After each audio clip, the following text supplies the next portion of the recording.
toto nastavíme, potom ide proces sušenia, tam si tiež akože nastavujeme protokoly, koľko dní sa musí sušiť to kakao v závislosti, že aké odrody sú na danej plantáži a tak ďalej. Potom ide proces práženia, tam je veľmi dôležité to práženie kvôli tomu, že vlastne prážení sa uvoľňuje kakaové maslo a tam ako keby nastavuješ tú lahodnosť. Pretože potom tie kakaové bôby po pražení idú do melanžéra, akože nastáva taký proces končovania. Kakaoko vlastne vôbec nemá nepražené kakao. Nemá.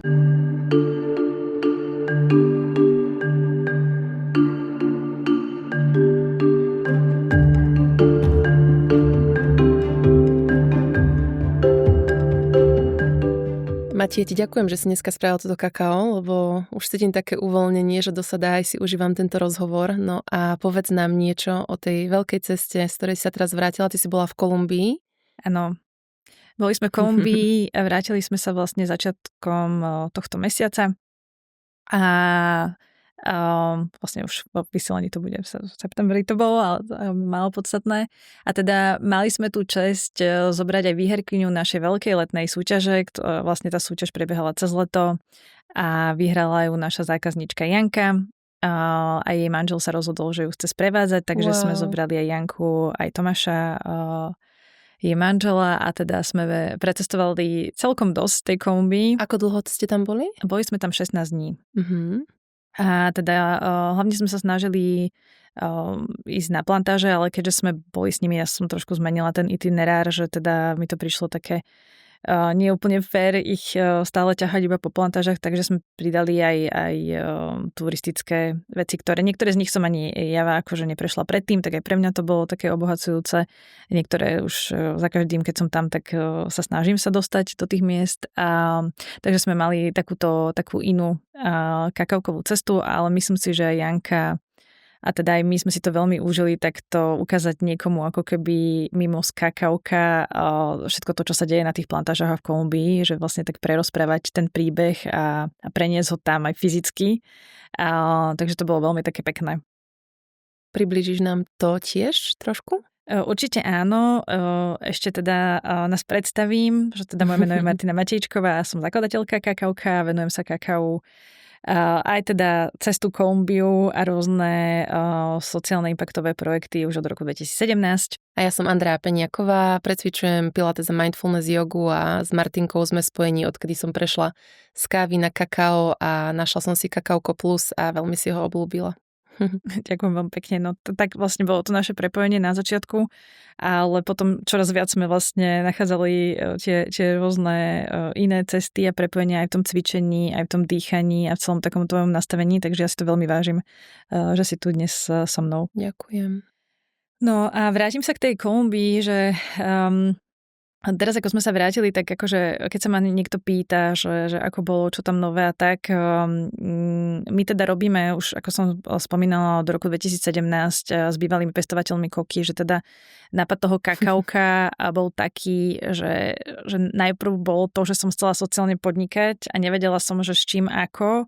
A v Mexiku počas takej mojej to volá, že expertíring, že som tam kvázi bola ako dobrovoľník expert, tak mi to kakao prišlo do cesty v Mexiku v štáte Chiapas, ktorý nesie prívlastok aj štát Majov, takže je tam veľa kakaovej kultúry, veľa majskej kultúry, je tam aj veľa kávových plantáží, takže takto postupne vo voľnom čase som sa stretávala s ľuďmi, ktorí buď vlastnili plantáže, najprv kávy, potom kaká, chodila som do ich kaviarní a takto sme sa akože spoznávali.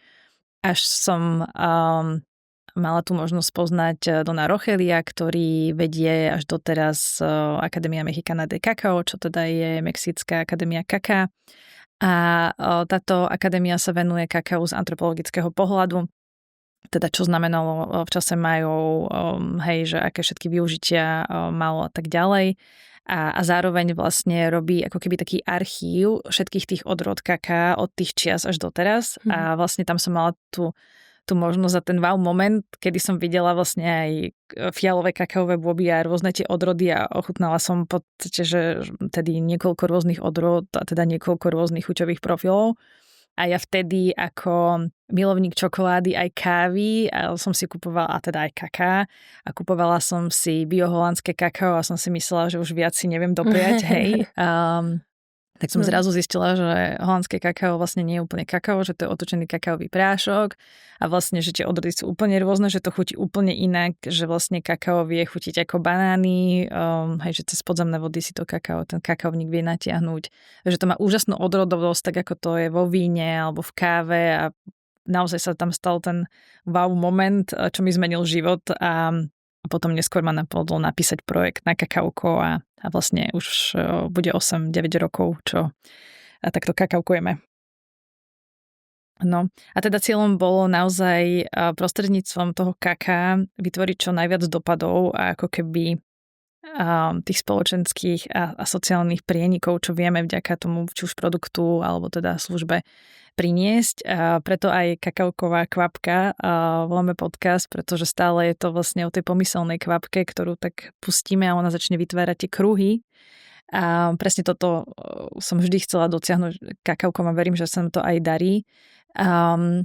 Takže na jednej strane tým presahom je, že tieto vlastne maloobchodné balenie, čo ty, Andrejka, vieš, ale povieme pre posluchačov a divákov, balia znevýhodnení ľudia v našej integračnej baliarni a teda integrujeme už aj na rôznych iných pozíciách, ale začali sme práve tou baliarňou.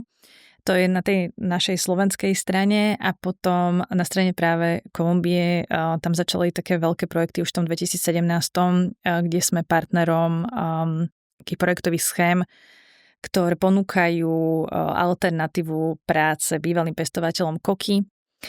Je to taká veľká téma, ktorá by bola asi, aj teda dúfam, že bude témou na iné podcasty, ale rozhodne to není zo dňa na deň, hej, že strašne veľa sa tam investovalo peňazí aj zo Spojených štátov, aby vlastne boli edukovaní títo bývalí pestovatelia, koky hlavne motivovaní, hej, že keď sa ich pýtaš, teda teraz to už úplne neplatí, ale keď som sa ich pýtala do roku 2024, že nech povedia, že koľko im dáva tá koka, hej, že oni pracujú na rôznych pozíciách a akože v rôznych tých častiach procesu spracovávania a tak podľa toho je aj ako keby tá odmena, ale vždy tá ich odpoveď bola, že proste keď som sa ich pýtala, aký je rozdiel medzi tým, čo im dáva kakao ako odmenu a zárobok a koka, tak vždy tá odpoveď bola, že ten rozdiel je galaktický.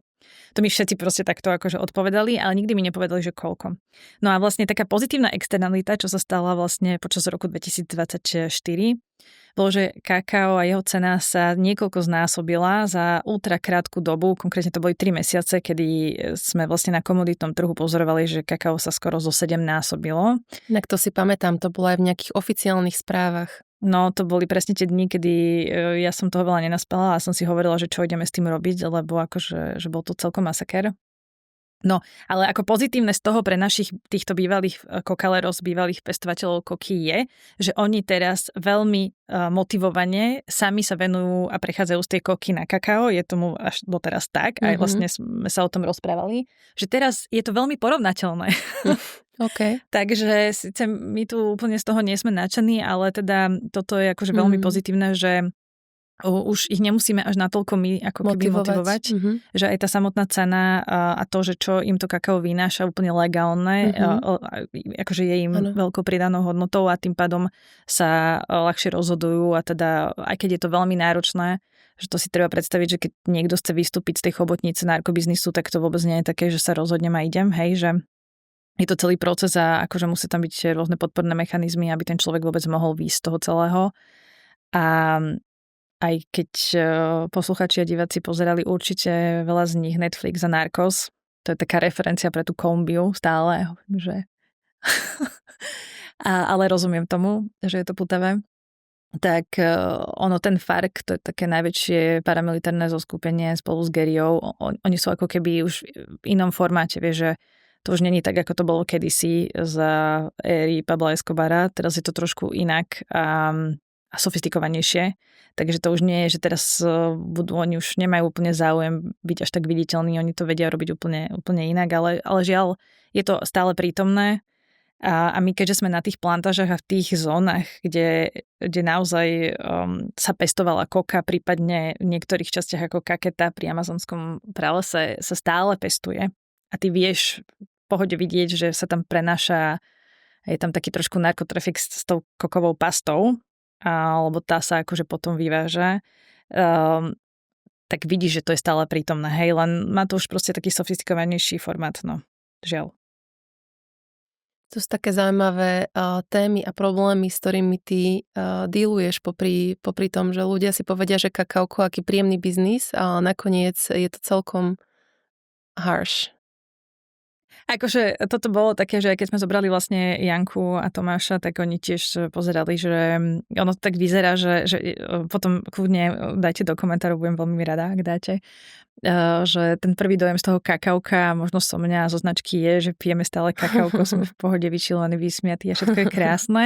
Takže keby niekedy bola tá skrytá kamera a by ste videli, že čo všetko za tým jedným sáčkom a tým kakaom je, aby sme to doviezli proste odtiaľ, len doviezli a ešte čo všetko. Tak naozaj je plno príbehov a to súvisí aj s mojou povahou, že akože dalo by sa to robiť jednoduchšie, isté z distribučné sklady, hej, že to kakao mať niekde v Holandsku skladnené, asi nie úplne v takej prémiovej kvalite a tak, ale že bolo by to určite jednoduchšie. Ale ja stále trvám na tom, že jednak chcem prinášať čo najkvalitnejšiu hej, že verziu toho kaká, najvyššiu kvalitu. A to musíš ako keby kontrolovať na každom tom článku, každom tom bode tej traceability a toho, odkiaľ to ide. Takže ja chcem poznať tých našich plantážnikov, majiteľa, kto tam robí, ako vstupovať vlastne do tej výroby, že aj Janka s Tomášom videli, že my naozaj, hej, my spoločne nastavujeme rôzne procesy, či už fermentácie, čo je kvásenie kaká, alebo sušenia. Vyvinuli sme taký nový proces, že inšpirovaný kávou, že vošt proces, kde práve tie bôby z regiónu Huila premývame, preto je tam je to taká jemnejšia chuť. Keď sme tam boli, tak majiteľ sa volá Luis Fernando a my spolupracujeme už naozaj veľa rokov spolu. Máme až taký bratsko-sestriacký rodinný vzťah s jeho manželkou a keď sme tam prišli, on ani nevedel, že vlastne beriem so sebou Janku a Tomáša a úplne nepochopil, že súťaž, lebo tak narýchlo sme tedy spolu boli a keď som to vysvetlila, tak bol nadšený, že to je aké super, že ich prináša zo Slovenska, že toto všetko vidia, že super. A zároveň im hovoril, že no a pred svojimi tiež ľuďmi, zberači a tí ľudia, ktorí sa venujú spracovaniu a celej tej transformácii kakaových bobov, tak hovoril, že no a presne Martina môže za to, že to musíte premývať tie kakaové boby. Ale akože tak veľmi úsmevne, že bolo to veľmi pekné ich tam priniesť a ukázať trošku toho zákulisia. A zároveň oni videli, že niektoré tie miesta, ja som ich nikdy nevystavila nejakému nebezpečiu. Ja sama som sa veľmi málo krát cítila v nejakom diskomforte v Kolumbii, že počúvam vždy tých lokálnych ľudí, tým, že tam máme dodávateľov, tým, že sa poznáme vlastne, naozaj sme už takí, že máme kamarátsky vzťah, tak oni mi vždy povedia, že keď sa náhodou niečo zmení, nejaká cesta, ktorou by som radšej nemala ísť, alebo nejaké územie, tak oni mi hneď akože dávajú vedieť, aby som sa tomu vyhla a ja to absolútne rešpektujem a neidem tam. Takže nikdy oni sa podľa mňa necítili počas 16 dní, podľa mňa vždy sa cítili bezpečí. Ale videli a vnímali to, že tá kriminalita proste, že nevieš tam ísť ako v Európe hoci kde, že a o polnoci alebo o 2 ráno myslíš, že proste ideš, hej, že to sa tam proste nerobí, že to si ako keby pýtaš potom o ten problém.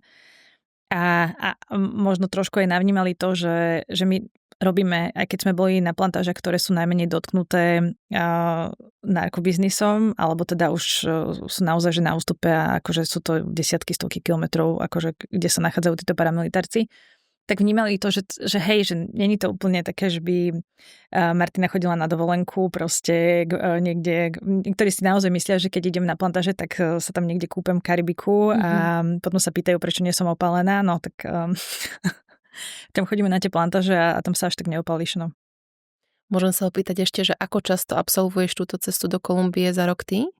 Ešte snažím sa každú plantáž aspoň raz do roka, takže tým, že obchodujeme aj s inými krajinami okrem Kolumbie, tak ono to tak vychádza, že každé 3-4 mesiace som niekde, aspoň na tie 2-3 týždne, lebo tie presuny tam, to bolo aj také veľké prekvapenie pre týchto našich výhercov, že aj veľmi krátke vzdialenosti typu 40-60 km trvajú dlho.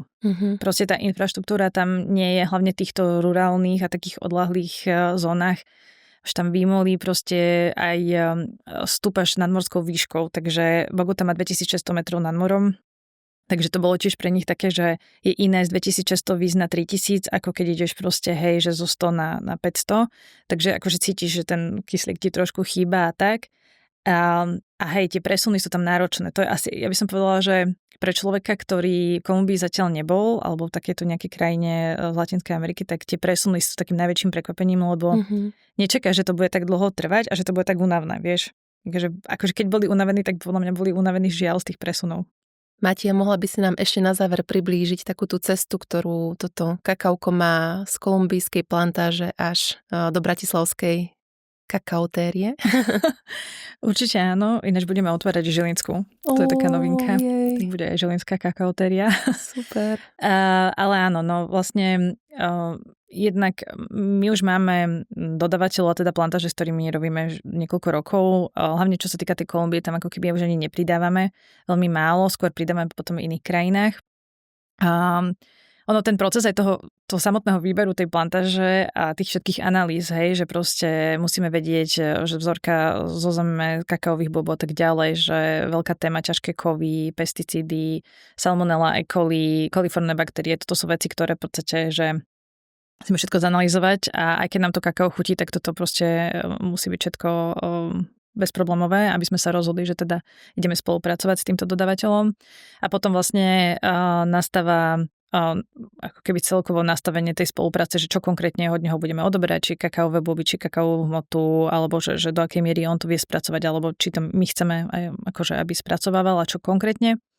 A keď sa na tom dohodneme, ideme spoločne nastavovať fermentačné protokoly, čo je neskutočne dôležitá časť, pretože akože celé to spracovanie kakaových bobov je taká alchymia, ako keď si niekto predstaví spracovanie hrozná alebo naozaj kávy, že proste keď sa to pokazí v jednej časti alebo opačne, keď sa to veľmi dobre všetko rešpektuje, každý ten protokol a to, čo sa má robiť, tak vlastne vieme mať, že geniálne kakao, ktoré skvele chutí a ktoré zároveň má aj veľmi zaujímavé nutričné hodnoty, či už teda prítomnosť antioxidantov, hej, že polyfenoly a tieto veci, alebo teda spomínaný teobromín ako stimulujúca látka.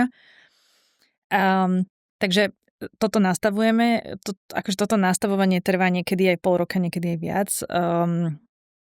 Také pre mňa najšťastnejšie príbehy nastavovania, alebo tak ako ja by som si to predstavovala s každým majiteľom plantáže, je, že naozaj počas toho môjho pobytu na tých plantážach toto vyrieši priamo tam, tak je to úplne skvelé, že vlastne sa na tom zhodneme. A vlastne oni musia rešpektovať potom tú fermentáciu, lebo tam vzniká tá chuť kaká. V podstate, keby si ochutnala kakaový bôb, a podľa mňa ty si aj ochutnala. Neochutnala? Jasné. Nie. Hej, ale akože taký v ovocnom stave ešte, že keď je v dúžine. V základe? To neviem. Nie. Lebo ono je vlastne, ten kakaový bôb je obalený v takej bielej dúžine. Tá dužina práve vlastne plná... Keď sa priamo vyberie. Hej, z tej kakaovej mazorky alebo z kakaového lúsku, tak otvoríš lusk a v tom je 30-40 bôbov a vlastne tie bôby sú pokryté bielou dužinou. A tá dužina má neskutočné množstvo vlastne tých fermentačných baktérií. Takže potom to fermentuje akože v takých drevených boxoch, kde takisto korigujeme vlastne teplotu, vlhkosť, sa to kontroluje, v akých podmienkach sa nachádzajú vlastne tie kakaové boby, keď sa fermentuje. No a tam je veľmi dôležité jednak prehrabkávať, obrácať tie kakaové bôby, vlastne na to sú také mechanizmy takých prepážok, že my ich vlastne prehodzujeme vždy z jednej časti do druhej a potom zase naspäť, aby tá fermentácia prebiehala homogénne, aby sme nemali vlastne určitú časť tých kakaových bobov, ktorá je na spodu alebo na vrchu, že je nadfermentovaná, teda prekvasená alebo podkvasená, hej, že toto veľmi ovplyvňuje tú chuť, takže toto musí byť správne dodržané a aj vlastne tá doba tej fermentácie, že tam sa hrajeme práve, že aký chuťový profil a aké vlastne výživové hodnoty chceme mať z toho kaká. A ty si ten človek, ktorý toto preberá, nastavuje, kontroluje, alebo máš okolo seba nejaký tím ľudí? Akože som to aj ja, ale vlastne máme 2-3 expertov priamo v Kolumbii, ktorí sa vlastne venujú. Takže oni sú takí naši garanti, ktorí aj spolupracujú s rôznymi univerzitami a sú vlastne agroinžinieri. Takže oni nám tomto pomáhajú, ale ako veľa z toho si nastavujem aj ja, lebo jedna vec je nutričná hodnota, potravinová bezpečnosť a tieto veci a potom je chuťový profil, kde mám najsilnejšie slovo ja, pretože napríklad Kolumbičania milujú veľmi acidné kyslé kakao, pretože majú neskutočné množstvo tropického ovocia okolo seba. Takže oni tú referenciu majú na tú marakuju, hej, ten passion fruit, proste guanabana, takéto veci, ktoré my ani nevieme pomenovať. Pre nás je to pomaly, že chutí to ako ocot. Alebo niečo podobné, že je to proste kyslé a nie je to príjemné. Že pre nich zase naše kaká, ktoré sú pre nás nastavené, sú nudné. Oni volajú, že toto sú kakao z aburridos, proste, že to je nuda, proste, že to je strašne konzervatívne, oklieštené, ale sú s tým, že OK. Ale že toto napríklad tie naše európske chute nie sú zaujímavé pre toho Kolumbíčana úplne. Ale to je spojené, že s tou senzorickou výchovou. Jasné. Že proste my tu, máme naše ovocie, jablká, hroznú a tak ďalej, oriešky a zase oni akože nekonzumujú až tak napríklad tie jablká, oriešky, ale napríklad to passion fruit, máme rakujú a tak. No, takže toto nastavíme, potom ide proces sušenia, tam si tiež akože nastavujeme protokoly, koľko dní sa musí sušiť to kakao v závislosti, že aké odrody sú na danej plantáži a tak ďalej. Potom ide proces práženia, tam je veľmi dôležité to práženie kvôli tomu, že vlastne prážení sa uvoľňuje kakaové maslo a tam ako keby nastavuješ tú lahodnosť toho, že čo tam bude neskôr, pretože potom tie kakaové bôby po pražení idú do melanžéra, akože nastáva taký proces končovania. Kakaoko vlastne vôbec nemá neprážené kakao. Nemá. A vlastne to je veľmi dôležité povedať, že ani nebude mať nikdy. Mali sme také chvíľu a je to strašne náročné na kontrolu, že presne to, čo som aj povedala, že táto salmonella, E. coli, koliformné baktérie, oni sa vedia aj dovyvinúť alebo rozvinúť neskôr v čase. Čiže ty, keď tam necháš tú vlhkosť, ktorá práve procesom práženia sa odstraňuje, keď tam necháš tú vlhkosť a napríklad by si to dala pod takéto silnejšie svetlo, tak vlastne pod vplyvom toho svetla, tepla a tie vlhkosti sa tam vedia oni dorozvinúť a potom by sme mali na stole, že sa niekto priotrávil proste. Veľký problém, no. Takže toto určite nie.